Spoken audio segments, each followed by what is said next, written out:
Buenas tardes, noches. A nombre de la Universidad Autónoma de San Luis Potosí les doy la más cordial bienvenida. Y especialmente a la autora de este libro que se titula El teatro del engaño, Emanuelle Stels. Emanuelle es una periodista nacida en Bélgica, estudió filosofía en la Universidad Libre de Bruselas y periodismo en la Universidad de Lovaina. Emanuelle Stels es corresponsal de Diario Francés Liberación y de distintos medios europeos en México.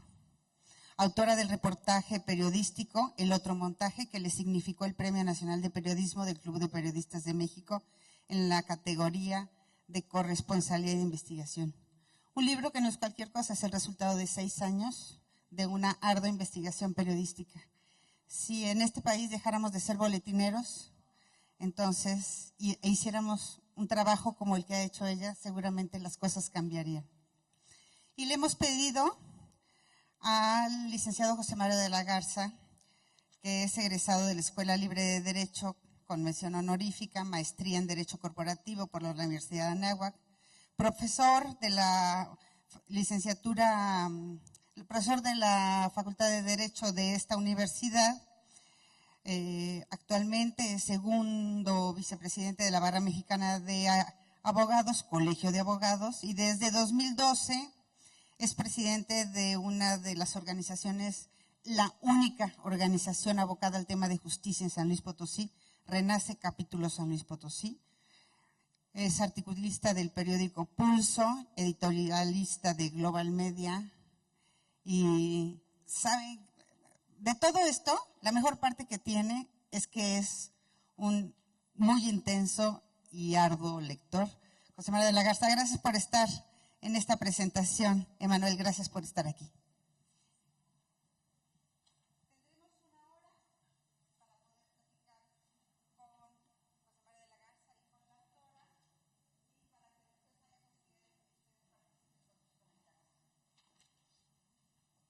hacer otros comentarios.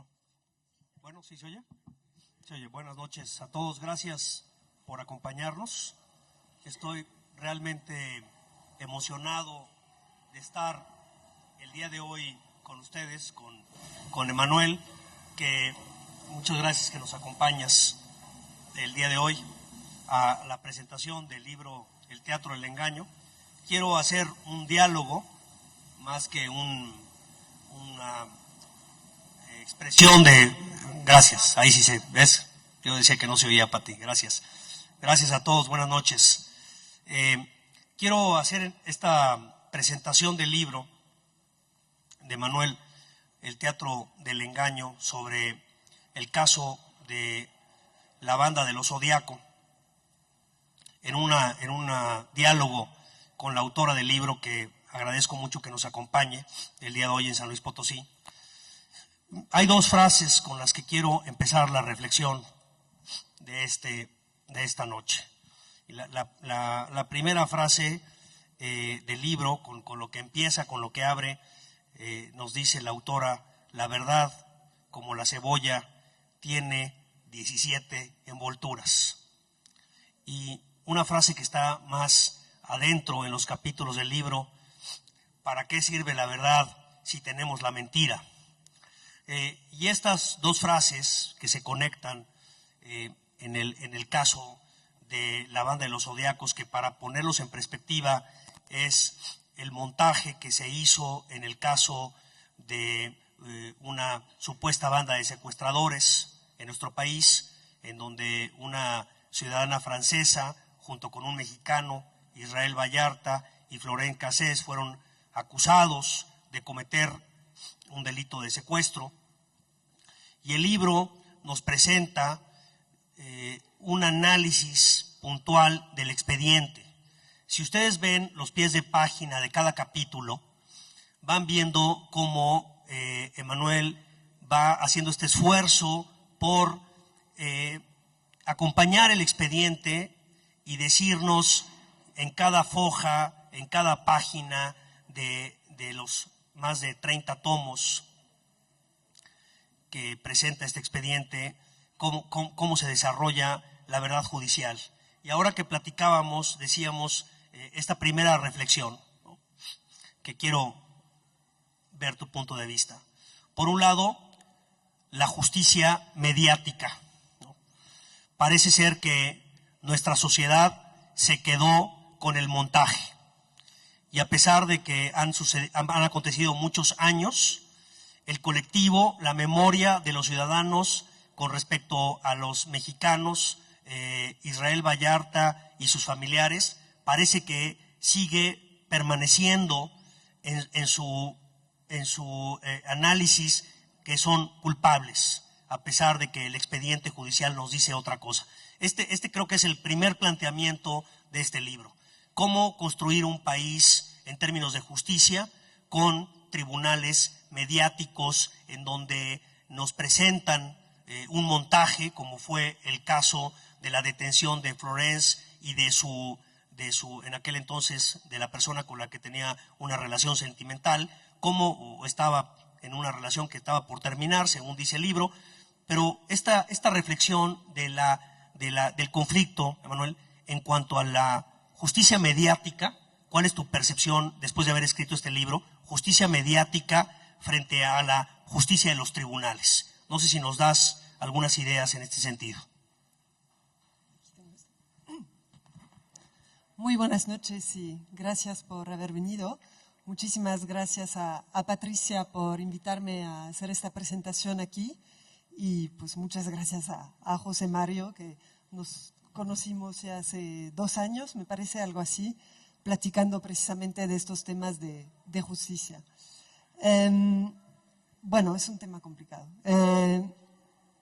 Nada más quería decir, para ya meterme progresivamente en ese tema, que muchos pensarán que se ha hablado mucho de este caso, del caso de Florence Cassé. Sin embargo, yo creo que se ha dicho muy poco, ¿no? Y lo que me impresiona, bueno, muchas cosas me han impresionado en este caso, pero digamos lo que me alentó a escribir este libro es que se ha negado y se ha ocultado gran parte de la historia, ¿no?, que es la historia de los mexicanos de este caso. Se ha hablado prácticamente únicamente y se ha desatado una gran histeria mediática y en redes sociales, hay que decirlo, sobre la francesa, ¿no?, Florence Cassé. Pero ¿quién se acuerda de los nombres de ellos? ¿Quiénes son? ¿De qué están acusados? ¿Están o no sentenciados? El caso de Florence Cassé es un caso edificante, ¿no?, porque también trajo pues un debate muy positivo en ese país sobre, pues cuando llegó a la Suprema Corte, sobre las violaciones de los derechos y el montaje y la justicia mediática precisamente. Pero ya la francesa ya se fue, ya no está aquí, ¿no? Y lo que sigue aquí es este caso. Este caso es un caso mexicano y pues es una problemática que concierne a todos los mexicanos porque concierne a esta justicia que tarde o temprano, algún día nos puede tocar a todos, ¿no? Entonces, yo creo que gran parte de esta justicia mediática se originó precisamente en la personalidad de ella, ¿no? Porque no quiero, o sea, el propósito del libro era no hablar de ella voluntariamente, que no figure en la portada ni su rostro ni su nombre, porque es un libro sobre el caso en general, pero el libro también tiene un capítulo sobre ella, porque esta justicia mediática no va sin algunas de las características que se le atribuyó a Florence Cassé como extranjera, como mujer, y por eso llamó muchísimo la atención, ¿no? También porque cristalizó un conflicto diplomático.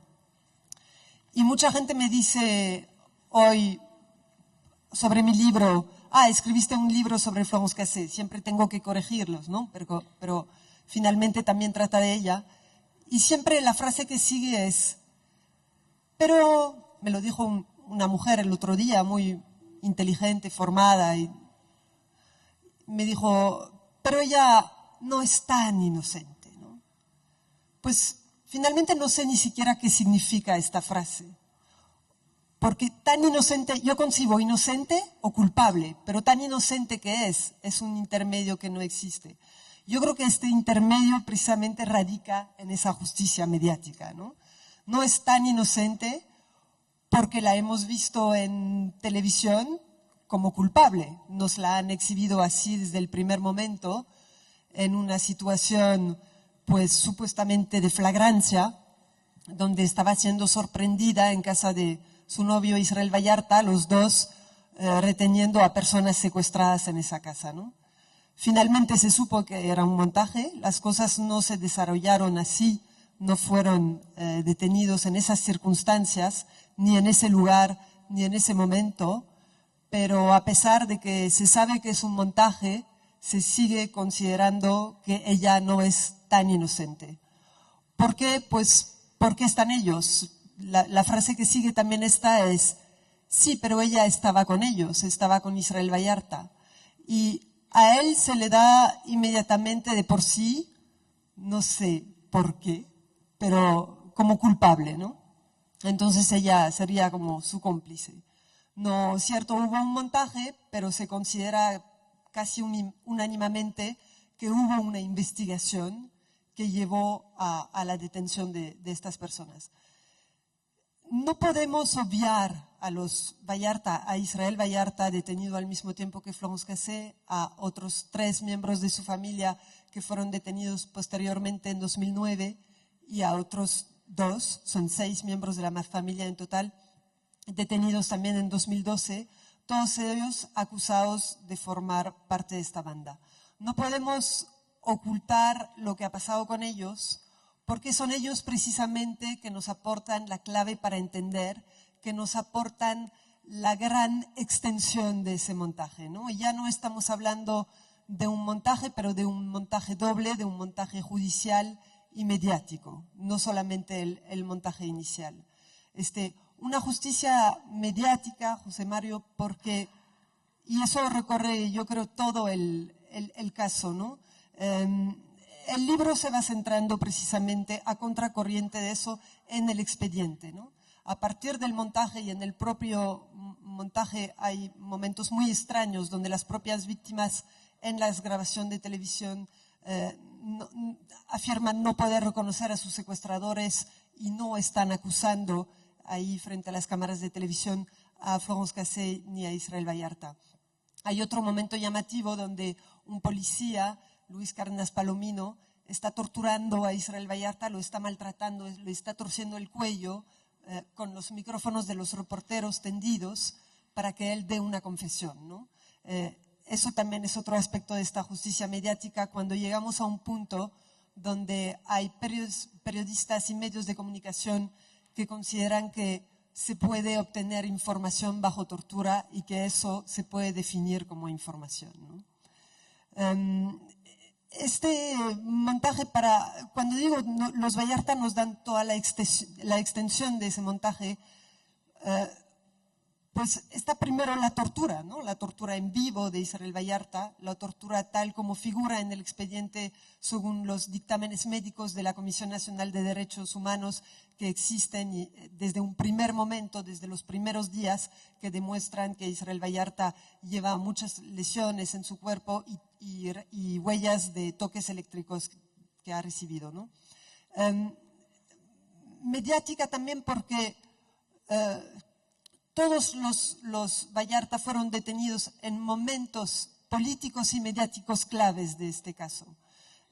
Primero fueron detenidos Israel Vallarta y Florence Cassé, no existían declaraciones contundentes contra ellos, las pruebas que figuran en el expediente, porque a partir de que se sabe que es un montaje, el libro intenta deshilar un poco todo lo que es la investigación y ver qué otras pruebas pueden existir de su eventual culpabilidad, y ahí en el propio expediente pues se ve como todas las pruebas materiales han sido sembradas por las propias autoridades y son a su vez parte de este decorado del montaje, ¿no? Ahí como pruebas que se aportan pues son finalmente también pruebas mediáticas, ¿no? Los vehículos que ahí están presentados a los reporteros y que se dice fueron utilizados por esa banda, pues no se les puede conectar a Israel Vallarta y a Florence Cassé. Las armas que presentan en televisión que dicen que utilizaban para secuestrar a estas personas, pues se puede rastrear y ver que no existe ninguna prueba que los conecte a los dos acusados y que más bien estas armas estaban en posesión de la autoridad y estaban almacenadas y habían sido incautadas en otro caso, ¿no? Las credenciales del elector que también se presentaron como pruebas de que ellos utilizaban diversas identidades como banda criminal, pues se pudo demostrar también que provienen de un caso anterior y que habían sido también incautadas en otro caso por las autoridades. Digamos, ahí no solamente estamos frente a un montaje, no solamente estamos frente a testimonios de las víctimas que desde un primer momento, y ahí también figura en el expediente, la señora que fue supuestamente liberada de este lugar, dice, yo no conozco a estas personas, no reconozco su voz es diferente de la de mis secuestradores. Ese es un testimonio contundente, pero también la segunda parte es importante y ahí también es justicia mediática cuando dice, pero estuvieron en el lugar donde hicimos la grabación, eso sí, sale en televisión, ellos están ahí, ¿no? Florence Cassé y Israel Vallarta grabados en televisión. Y la señora dice, y los agentes federales de investigación me dijeron que eran ellos, ¿no? Y ahí está esa señora nos aporta también la explicación de cómo su propio testimonio es inducido y cómo ella dice, por lo tanto los voy a acusar de mi secuestro porque me lo dijo la policía. Y se lo dijo la policía, pero se lo dijo cuando estaban grabando lo que es un show televisivo y no una escena de un delito real, ¿no? Para nada más relacionar el resto de los casos de los Vallarta con ese tema de la justicia mediática, este primer momento de este montaje eminentemente mediático, nadie lo puede negar, pero los otros momentos que van llegando cuando ya se están empezando a levantar dudas en algunos medios de comunicación por el tema del montaje, porque las autoridades hicieron ese montaje, pues cambian entonces los testimonios de las víctimas bajo presión de las autoridades y entonces ahí dicen, pues sí, finalmente los acusamos y los reconocemos como nuestros secuestradores, ¿no? Por todas estas inverosimilitudes o incoherencias de este caso, empieza a ejercer Francia, el gobierno francés, cierta presión a involucrarse en el caso, a defender a esta ciudadana. Y cuando es condenada en apelación a 60 años, pues el presidente Nicolas Sarkozy solicita al presidente Calderón el traslado de Florence Cassé a Francia para que purga su pena en una cárcel francesa y desconfiado de que eso vaya a pasar, el presidente Calderón se niega a dar este traslado, pero ese es un momento muy mediático también de ese caso en 2009, donde nuevamente se polariza la opinión pública en contra de esta ciudadana francesa, afirmando que sí forma parte de esta banda. Se vuelve a pedir a las víctimas que den conferencias de prensa para acusarla. Y ahí, ¿qué surge en ese curso de esta justicia mediática? Pues detienen a 3 miembros más de la familia Vallarta, a 2 sobrinos de Israel y otro hermano suyo, y los acusan de ser cómplices de esta banda que hasta en ese momento solamente contaba con Florence Cassé e Israel Vallarta, ¿no? Entonces quedaba un poco en ridículo una temible banda de secuestradores que solamente estaba conformada por una pareja y no había más miembros, ¿no? Ahí también nuevo momento realmente trágico de esta justicia mediática es como no tienen elementos para detener a estos 3 familiares de Israel Vallarta, pues lo que hacen es detener a un vendedor de ropa en un tianguis en Iztapalapa, lo torturan y graban un vídeo donde lo obligan a decir, yo acuso a tal miembro de la familia Vallarta de ser parte de la banda de los Zodíaco. Ese hombre se llama David Orozco, fue exhibido en todos los medios de comunicación y todos los canales de este país. En este vídeo donde los está acusando y inmediatamente después él, es este señor, él hace una declaración frente al juez en Tepic, donde está recluido, y dice: me torturaron, amenazaron con matar a mi familia, fueron con mi esposa, grabaron su voz y me hicieron escuchar por teléfono, y ya yo sabiendo que estaban con mi esposa y que la iban a secuestrar y le iban a hacer daño, pues accedí a grabar ese video, ¿no? Otro video montaje, y pues ese elemento es lo que sirve para detener a los miembros de la familia Vallarta. Tercer momento mediático, no menos importante, es cuando el caso de Florence Cassé llega a la Suprema Corte.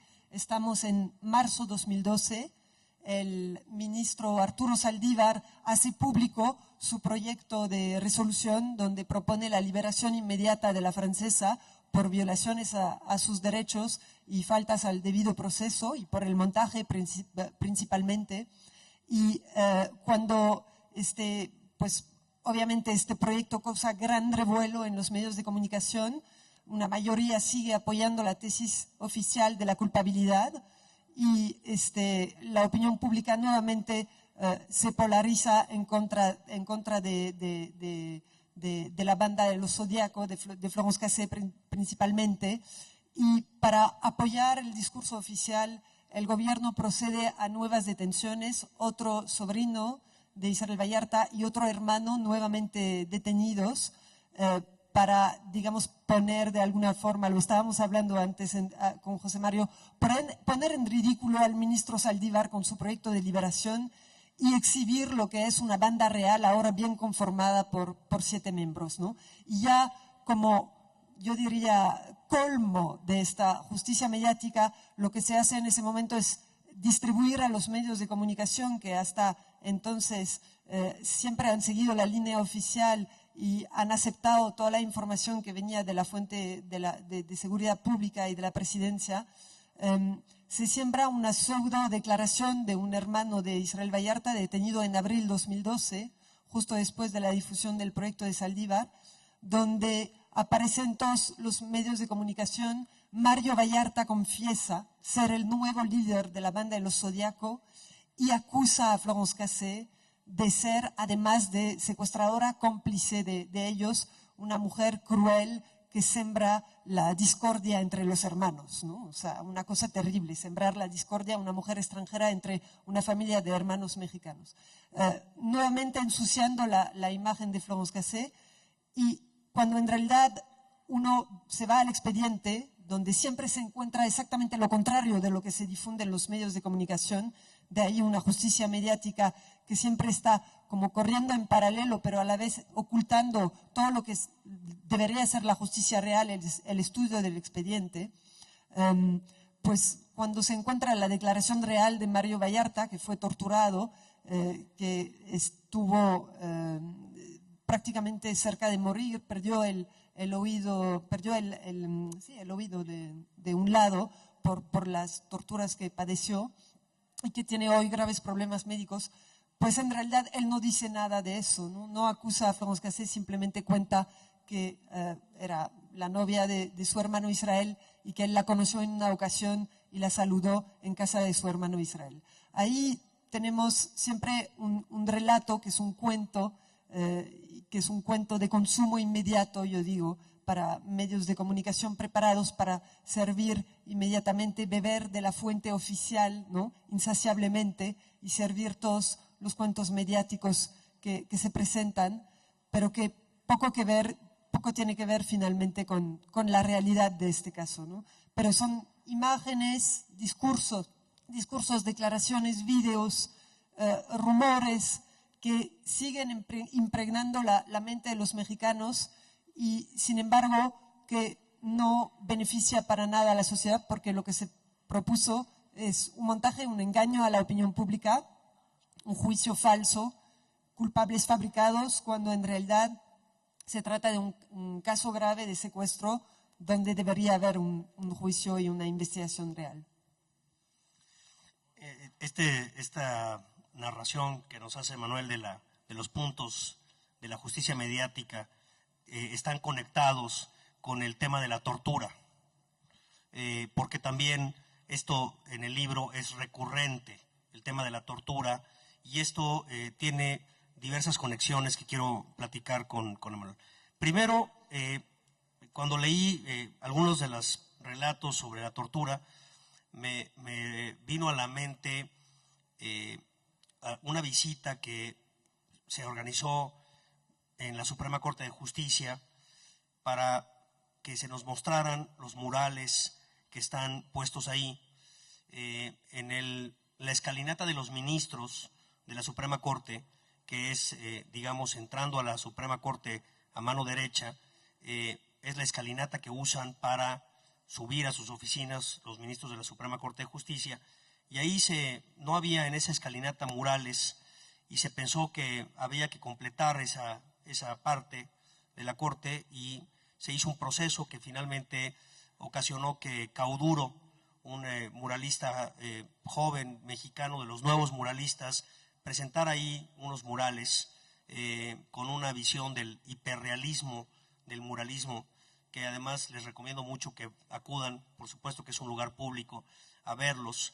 Y ese mural tiene en una parte, que son las escaleras, como les explico, que suben los ministros todos los días, tiene una parte precisamente donde unos policías están torturando a una mujer y están golpeándola. La mujer está pues con sangre en el rostro, está muy lesionada, y se ve claramente que son policías los que están torturando a esta mujer para arrancarle la evidencia que se pretende presentar como una prueba en un caso. Alguna vez le preguntaron al ministro Cosío que por qué se permitía en la Suprema Corte de Justicia presentar murales tan, pues, digamos, con esta visión tan cruda de nuestra realidad, y el ministro José Ramón Cosío dijo que esto servía para que los ministros que recorrían esta escalinata todos los días se percataran de lo que hay, el reto allá afuera, y de lo que tenemos que transformar, ¿no? Pero en el tema de la tortura, pues vamos, y esta es la reflexión, a ver de qué forma se construyen los casos en nuestro país, de qué forma se presenta la evidencia. Y quiero leerles un pequeño extracto de esta parte, que es, como dijo Emanuel, cuando detienen a los sobrinos de Israel Vallarta, que se van presentando estos momentos donde la autoridad requiere darle otra vez potencia al caso, y entonces parece que vuelven a recurrir a la banda de los familiares, y vuelven a recurrir a personas de la familia para involucrarlos. Y en este texto, que es una expresión de uno de los detenidos, que es Juan Carlos, que es sobrino de Israel Vallarta, el principal involucrado como el jefe de la banda de los Zodiacos, dice lo siguiente: está detenido por imputarle que pertenece a esta banda, y dice los policías que lo detienen, dice: Enrique Montiel me dijo: ¿no aflojas, cabrón? Pues con esto vas a aflojar. Uno de ellos, ya sin saber precisar cuál, debido al mal estado en que me encontraba, pasó cerca de mi cara con un objeto caliente, del cual tampoco puedo observar qué sea, pero sí sentí cuando el mismo hizo contacto con la pierna derecha, arriba de mi rodilla, causándome un gran dolor. Casi me desmayaba. Sentí como si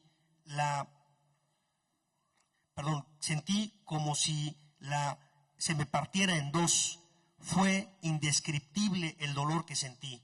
Yo les imploré que pararan, porque yo ya no aguantaba. Les dije que no era un secuestrador y que me estaban confundiendo. Este mismo sujeto de la playera café, Enrique Montiel, me gritó y me ordenó: acepta que secuestrabas aquí está entre puntos, con Florence y su novio. Es decir, y esto, si ustedes leen el libro, van a ver que esto que estoy leyendo textual es una línea de conducción. Y hace un rato que platicaba con Emanuel, y este es el punto que más me duele, en el sentido de que cualquiera de los que están aquí presentes puede ser Israel Vallarta.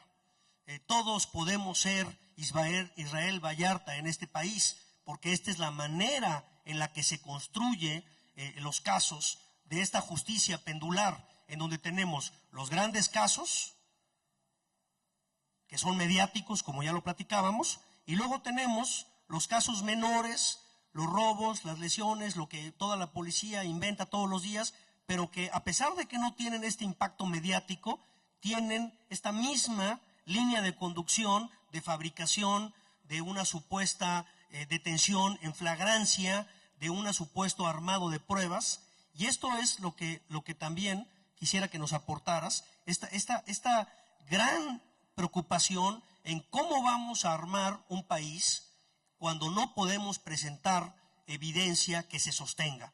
Por supuesto, ahí está la conveniencia de utilizar a los medios de comunicación, pero al final del día, cuando ustedes leen el libro, que como les digo, va de la mano del expediente, hay una fotografía aquí que le decía Manuel que me fascina, que es la fotografía de la hermana de Israel, en donde está en su casa, en la colonia Doctores, y atrás se ven todos los expedientes, ¿no? Esta fotografía que es devastadora en cuanto a cómo se construye esta evidencia y cómo la autoridad puede fácilmente fabricarle a cualquiera de los que están en este salón el día de hoy el expediente que sea, después utilizar a los medios si es que es necesario para presentar a culpables y de ahí derivar sentencias. Como no sé si hay algún francés en la sala, como no son franceses pues y son mexicanos, seguramente serán víctimas también de esta justicia selectiva,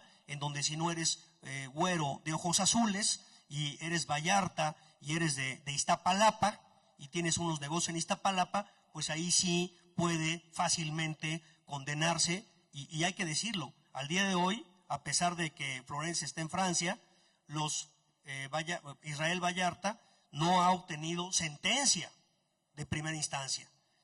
Sigue todavía esperando que resuelvan su asunto, cuando aquí hay una parte que me encanta del libro, cuando dicen no se puede separar el caso del montaje de la francesa con lo que pasó con los mexicanos. O sea, hay una conexión en donde no puedes decir que esto sí le beneficia a Florence y a los hermanos Vallarta el montaje, pues ellos, como son mexicanos de Iztapalapa, pues ellos no les beneficia. Como viene Sarkozy a México y se queja a la francesa.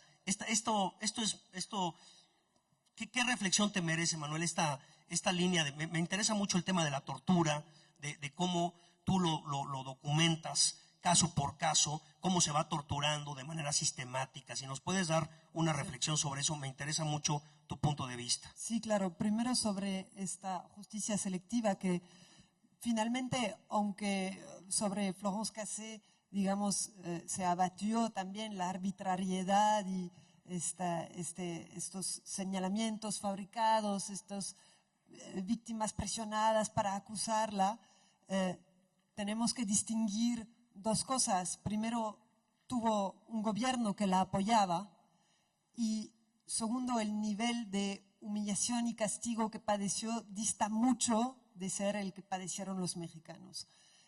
Ella no fue torturada, no fue maltratada, no fue humillada a ese nivel, porque son torturas terribles. Yo diría que lo que has citado casi es lo más leve que les ha pasado a estos muchachos, porque realmente la familia Vallarta, y eso se extiende desde el 2005 hasta el 2012, ha padecido toda una gama de torturas continuas que realmente tienen como objetivo final destruirles, ¿no? Destruir su defensa, destruirles como seres humanos y destruir su resistencia a defenderse. Yo creo que ese es el objetivo. Está el primer momento de esta tortura en televisión de Israel Vallarta, y yo creo que lo más terrible y lo que vemos en toda la sucesión de eventos de tortura en ese caso es la impunidad estremecedora con la que pueden actuar los perpetradores de esa tortura, ¿no? Porque si la Comisión Nacional de Derechos Humanos hace un dictamen en el sentido que es realmente contundente sobre las torturas que padeció Israel Vallarta desde un primer momento, pues desde entonces han pasado 11 años sin que la Comisión Nacional de Derechos Humanos haya hecho la más mínima recomendación sobre este caso, o incluso sin que haya reaccionado cuando la familia Vallarta le alertaba de nuevos hechos de tortura, ¿no? Esa tortura inicial para supuestamente sacarle una confesión, cuando en realidad lo que le hicieron firmar a Israel Vallarta fueron hojas en blanco, donde ellos mismos plasmaron una pseudo confesión que viene de otro delincuente, que es el relato de otro delincuente que le atribuyen a Israel Vallarta. Y es interesante, y eso no entiendo por qué no lo hemos preguntado suficiente, por qué las autoridades, investigadores, ministerios públicos, la Agencia Federal de Investigación, si eso lo considera como una confesión auténtica, ¿por qué no se dio la molestia de investigar la confesión de Israel Vallarta? Si ellos dicen, esa es la confesión de este criminal, ¿por qué no la investigan? ¿Por qué no buscan a las personas que él nombra? ¿Por qué no busca reconstituir los delitos que él está enumerando ahí? Nunca fue acusado por estos delitos. ¿Por qué no lo hacen? Pues porque ellos mismos la redactaron. ¿Qué van a investigar? Saben que es falso. Saben que llegaron a Israel Vallarta porque un personaje muy poderoso, cercano a Genaro García Luna, quería vengarse de él y quería vengarse de otro de sus socios, el hermano de Florence Cassé. Y que por eso fueron detenidos. Y todo ese caso se usa, y ahí voy enlazando con la tortura, se basa únicamente las acusaciones y las detenciones de las personas en señalamientos o de víctimas que fueron presionadas, como llegar a Israel Vallarta, pues tomamos una víctima de un secuestro reciente, una chava, una estudiante que se llama Valeria, tiene 18 años, y le piden que diga que reconoció a Israel Vallarta por casualidad en la calle cuando iba en su auto, ¿no? Ahí supuestamente los policías empiezan a seguirle, llegan al rancho de las Chintas y montan ese operativo que deriva en un montaje, ¿no? Me he perdido en mi relato ahora. No, La tortura. Sí. Pues señalamientos o bien de víctimas presionadas en ese sentido, o a su vez supuestos cómplices detenidos, torturados, como nombré el caso de David Orozco, este vendedor de ropa en un tianguis, que utilizan para armar una serie de bandas, porque la banda de los Zodíaco no es la única, llegan a crear toda una constelación de bandas donde van repartiendo víctimas de secuestros. Alguna víctima incluso la atribuyen a 4 bandas distintas, finalmente porque les faltan víctimas y quieren acusar a más gente.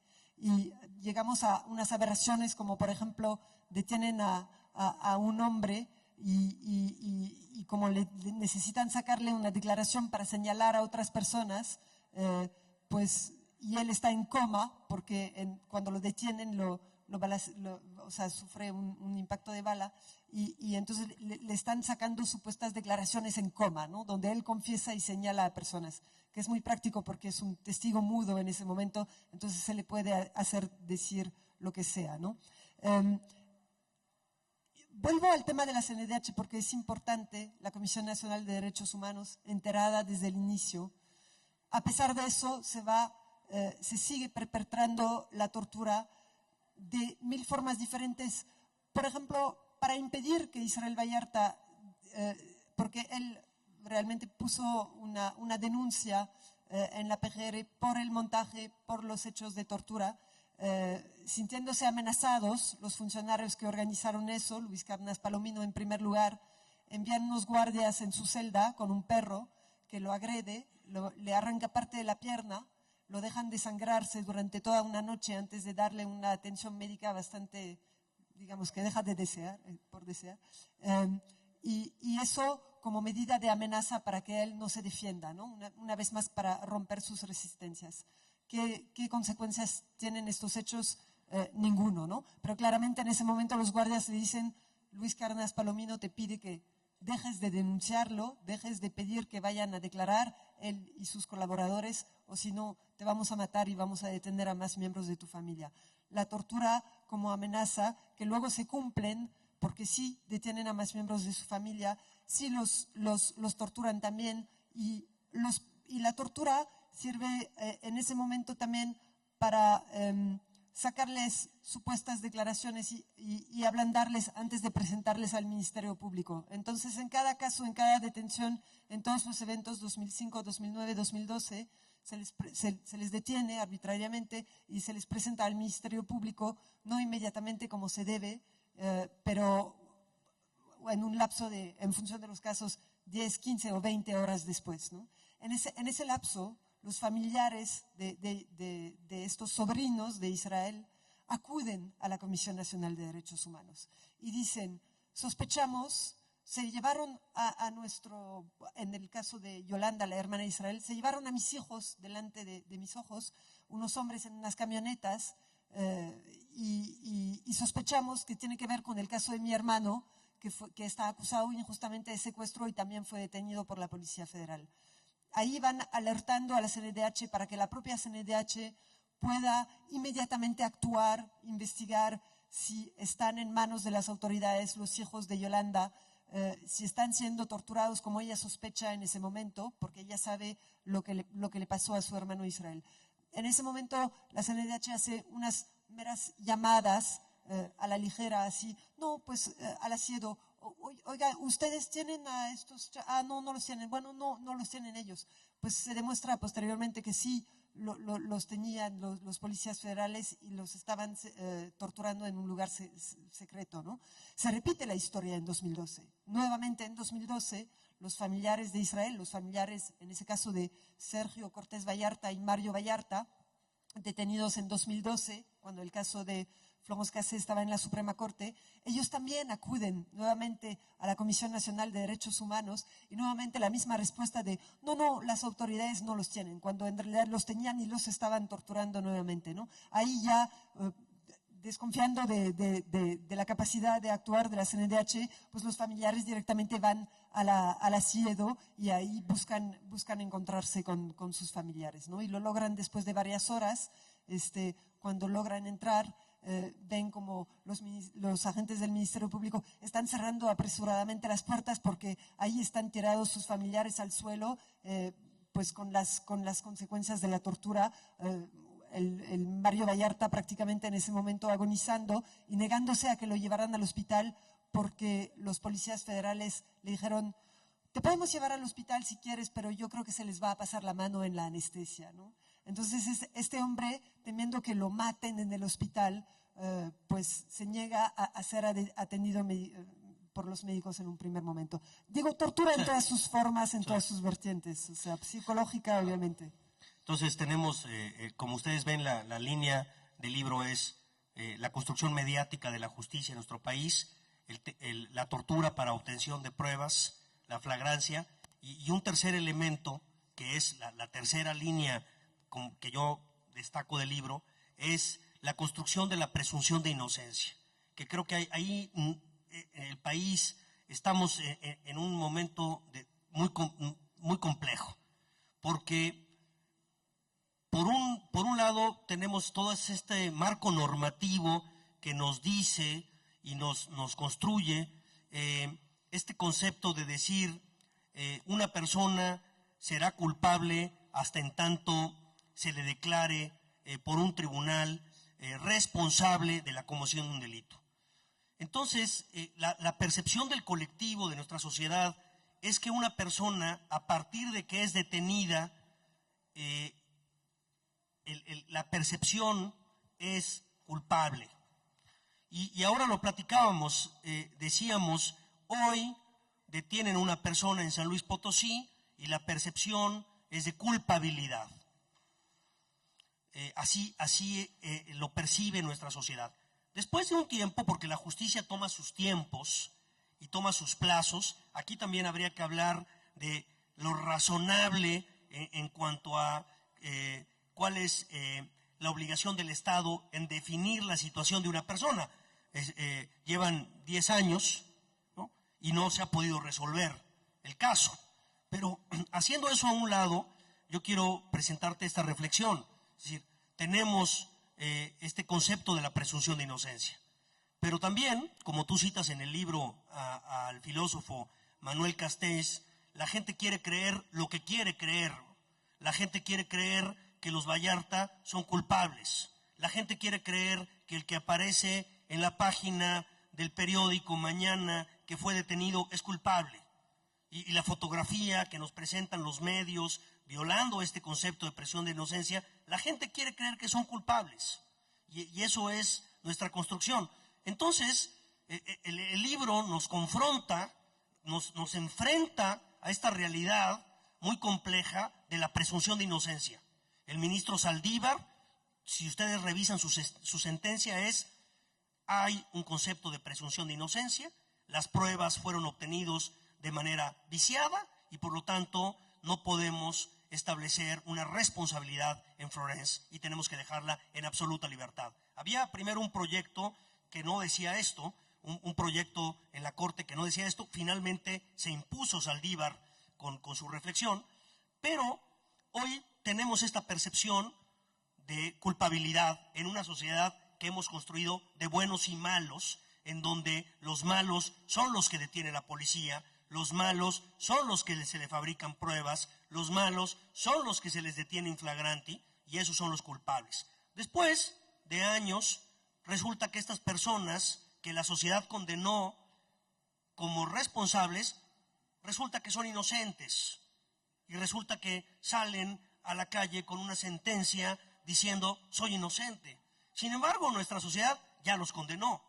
Sin embargo, los Vallarta, si hoy hiciéramos una encuesta en San Luis Potosí y preguntáramos por la banda del Zodiaco, la mayoría de nuestra sociedad los condenaría como culpables, a pesar de que hoy por hoy están bajo el privilegio y el derecho humano de la presunción de inocencia. Es decir, no hemos podido construir un país en donde la justicia pueda transitar con este principio y podamos como sociedad aceptar este derecho de la presunción de inocencia y otorgarle a las personas este beneficio de vamos a ver qué pruebas presenta el Estado, vamos a ver cómo te acusan, vamos a ver que no te torturen, vamos a observar esto. Creo que este es el gran conflicto que nos presenta a los mexicanos el libro, es cómo no hemos podido, es como una especie de espejo en donde nos vemos reflejados y nos damos cuenta que estamos desnudos y no hemos podido transitar en construir una sociedad con un sistema de justicia. Le hemos invertido mucho dinero a los procesos electorales, le hemos invertido mucho dinero a tratar de construir una democracia, pero creo que ahí, y tu reflexión en este tema me gustaría que nos dieras tu pensamiento. ¿Cómo sientes tú que el caso de los Vallarta nos impacta como sociedad en este concepto de la presunción de inocencia? Bueno, yo creo que sobre el tema de la presunción de inocencia hay una tensión muy fuerte entre dos extremos, ¿no? Pero porque hay una parte muy luminosa para mí, ¿no? El papel de la justicia en ese caso no ha sido del todo negro y hay nuevos desarrollos que aportan más luz al caso y que incluso son recientes y no están integrados en ese libro, ¿no? Pero yo recuerdo siempre cuando pienso en ese tema de presunción de inocencia, esa frase de, bueno, pero no es tan inocente, ¿no? Digo, yo tengo ganas de contestar, no es tan inocente de qué, y no, si es culpable de algo, te lo ha demostrado la autoridad. Te ha demostrado la autoridad que Israel Vallarta y Florence Cassé están implicados en algún tipo de delito, aparte de con un show televisivo, porque el show televisivo sí está ahí. Y lo bueno, finalmente, es que la justicia ha dado 2 sentencias en ese caso. Si tenemos en cuenta únicamente los miembros de la familia Vallarta y Florence Cassé, son 2 sentencias. Una resolución de la Suprema Corte que libera a Florence Cassé, reconoce el montaje, y una sentencia reciente de finales de febrero, donde ese chavo del que citabas el testimonio siendo torturado, Juan Carlos Cortés Vallarta, su hermano Alejandro, 2 jóvenes profesionales con familia, con una vida normal, sin antecedentes penales, sin perfil criminal, con una vida normal, como digo, han sido liberados, han ganado su apelación y son inocentes de las acusaciones de secuestro y de delincuencia organizada. Entonces, tenemos 2 sentencias que establecen muy claramente por un lado, existencia del montaje y la no existencia de esa banda. Esa banda de los Zodíaco todavía no se ha podido demostrar de ninguna forma que haya existido. Entonces, ¿por qué aferrarnos a un mito mediático, ¿no? O sea, ¿por qué no tomar en cuenta el hecho de que no existe ninguna prueba, ninguna sentencia que venga a apoyar la existencia de esa banda? Y al contrario, ¿por qué aferrarnos a lo que es un montaje? Avalar las consecuencias de ese montaje, ¿no? Y dar por válido lo que hemos visto en televisión cuando sabemos que es mentira, es prácticamente pedirle a las autoridades que nos sigan engañando, que sigan jugando con nuestras emociones. La clave ahí, y también tiene que ver con lo que dice Manuel Castells, ese sociólogo, las personas creen lo que quieren creer, todo tiene que ver con nuestras emociones. Las autoridades nos engañaron en ese caso. ¿Quiénes son las víctimas del montaje? No, Florence Cassé tal vez, los Vallarta también. Primero nosotros como sociedad y como opinión pública hemos sido engañados. Y segundo, las víctimas, porque en ese caso las víctimas no se merecen tampoco culpables fabricados, ¿no?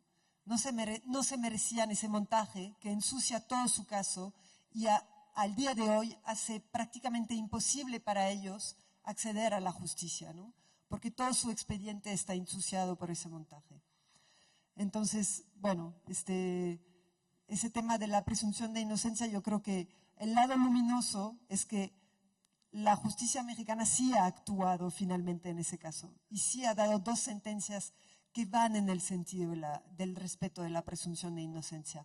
Los testimonios contra los 2 sobrinos de Israel no eran válidos, no demostraban que habían participado en esos secuestros. Es más, ellos pudieron demostrar que estaban en otro lado en el momento en que se cometieron esos secuestros, ¿no? Pero, bueno, obviamente todo ese caso está ensuciado por ese montaje inicial y yo creo, más allá de que se haya realizado ese montaje, el hecho de que la opinión pública lo haya validado, lo haya aceptado y no haya tenido consecuencias, a pesar de que nos daña a nosotros como sociedad, porque nos engaña y porque nos cuesta mucho dinero. Mantener a personas inocentes en la cárcel cuesta mucho dinero y organizar ese tipo de montajes mediáticos y judiciales le cuesta mucho dinero y no es dinero público finalmente. O sea, los que hicieron ese montaje también deberían ser investigados por desvío de recursos públicos para dedicarse a ese tipo de actividades de fabricación de expedientes en vez de dedicarse a la justicia. Ya me fui un poco del tema de la presunción de inocencia. Ya para cerrar y dar pauta a las preguntas, yo diría, pues, miren, México solamente logra castigar al 2% de las personas que cometen un delito.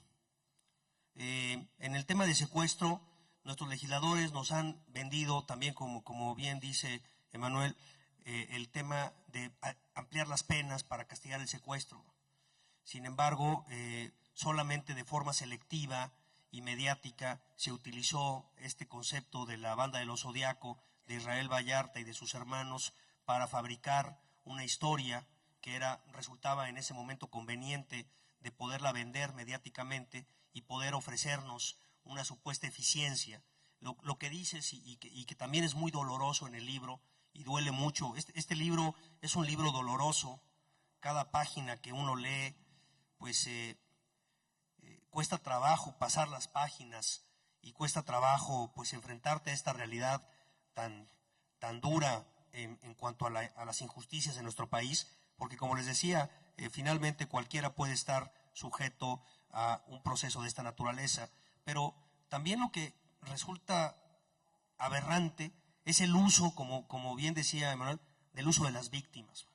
Si ustedes leen el libro, cada vez que se ocupaba modificar la historia y adaptarla para hacer las adecuaciones, para que los jueces tuvieran el material necesario para seguir incriminando, cada vez que sucedía, y aquí está narrado con una precisión matemática, cada vez se les llamaba a las víctimas y cambiaban su historia, forzados, por supuesto, por la propia policía. Es este falta de respeto a las víctimas en cuanto a que se vuelven instrumentos para construir casos ad hoc y para armar el expediente como yo quiero. Y si mañana resulta que hay que decir que a una de las personas que estaban secuestradas la violaron, nunca había dicho que la habían violado desde la detención, nunca lo dijo. Pero años después resulta que se acuerda, fíjense lo burdo que es esto, años después se acuerda que la violaron, cuando en la declaración principal, si ustedes leen cualquier libro de psicología criminal, pues implica que las primeras declaraciones que uno da son las que están apegadas a la verdad, y si yo 3 años después me citan para declarar sobre el mismo caso, pues lo que yo diga está totalmente distorsionado, no puede estar apegado a la realidad. Pero ustedes ven esta manera de ir fabricando y de ir tomando a las víctimas como si fueran desechables. Por eso llega un momento en que las víctimas, aquí en el libro lo narra, están hartas.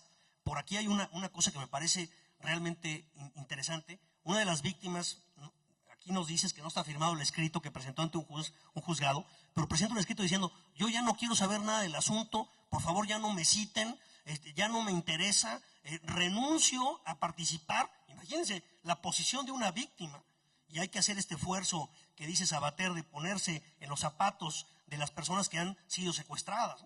Pero presenta un escrito a un juez diciéndole: por favor, señor juez, yo ya no quiero participar. Lo dice otra persona también, uno de los de la comunidad judía, que también fue secuestrado, que también dice: yo ya no me involucren, por favor. Es este uso, tanto, yo creo que hay dos grupos de víctimas.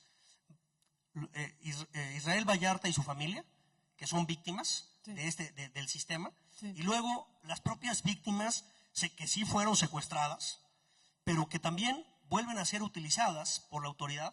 Entonces tenemos este manejo, con esto cierro el comentario, con esto cierro mis comentarios, del uso, ¿no?, y de la falta de respeto de las víctimas, tanto de los Vallarta como de las propias víctimas, que jamás se les respetaron sus derechos. Dos grupos de víctimas instrumentalizados para Exacto. siempre centrar la atención y echarle la culpa a Florence Cassé, ¿no? En ese caso, este señor, que es un caso, las audiencias de Israel Vallarta, que tiene ahora supuestamente su juicio, o sea, desde hace años no son audiencias, porque nadie se presenta. Ese señor nunca se presentó. Dicen que Israel Vallarta lo secuestró. Él no lo dice, él no lo acusa. O sea, no hay investigación real, a eso voy, es lo que quiero decir. No hay una declaración de ese señor que hasta cuando lo llama la PGR dice: yo no quiero que me vuelvan a marcar, yo no quiero saber nada de esto, ¿no? Quería decir algo más sobre la presunción de inocencia, sobre esta frase de ella no es tan inocente. Bueno, pero yo tampoco soy tan inocente, ¿no? Porque es lo que estaba pensando durante toda la redacción de ese libro, es leyendo la historia de estas personas. Digo, en cualquier momento, a mí, a ustedes, a José Mario, nos pueden detener, torturar, exhibir en televisión, amenazar con matar a nuestra familia, y ahí sí yo voy a confesar que maté a mi abuela o a su abuela o a quien sea, de lo que sea, ¿no? Entonces ya no significa nada eso de quien no es tan inocente. Cuando Florence Cassé fue liberada, también es la opinión que prevaleció, ¿no? Se libró por violaciones a sus derechos, pero finalmente sí sigue siendo culpable. Pues no, porque se cayó todo el proceso contra ella. Entonces, de alguna forma, ella recupera su presunción de inocencia y no es más culpable que yo, que José Mario, que cualquiera de nosotros, que también podría ser víctima de esta justicia arbitraria, ¿no? Eso nos puede pasar a todos. Y un último apunte en 10 segundos sobre el papel de los medios de comunicación. Yo creo que los medios de comunicación deberían estar ahí para asegurar la presunción de inocencia y no participar a este show que la viola constantemente, exhibiendo a personas detenidas contra las que no se ha presentado todavía ningún cargo y no hay ninguna sentencia, por supuesto, ¿no?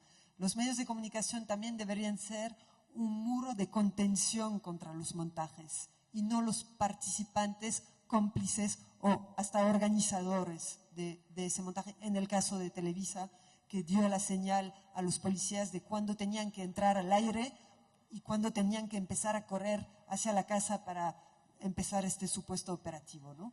Los medios de comunicación están ahí para cuestionar los montajes, para destaparlos, para denunciarlos, porque agreden a toda la sociedad, primero a las víctimas, a la sociedad, a la opinión pública y a los acusados, ¿no? Claro, y cómo, nada más para finalizar, cómo van haciendo los cortes en los comerciales, que si leen el libro también, ¿no? Parece que está narrándose el secuestro, hacen un corte, porque Loret de Mola tenía que pasar a comerciales, y luego terminan los comerciales y continúa la narrativa. Y nada más para finalizar, yo agregaría también el papel de los abogados, que yo quiero rematar con esto también. Perdona más que me tome 2 minutos más, porque yo le decía a Manuel, mira, los abogados cuando detuvieron a los Vallarta, en general, todo el mundo dijo, son culpables, qué bueno, la justicia mexicana funciona, que hay que dar gracias, como decía uno de los reporteros que pedía perdón, ¿no? Cuando le preguntaba al procurador, oiga, perdóneme, lo destaca muy bien en el libro, en México hay que pedir perdón. Los abogados se alineaban con la historia oficial. Y luego cuando el ministro Saldívar nos dijo, no, fíjense bien, aquí hay violaciones a los derechos humanos, entonces otra vez el mundo pendular mexicano, ¿verdad?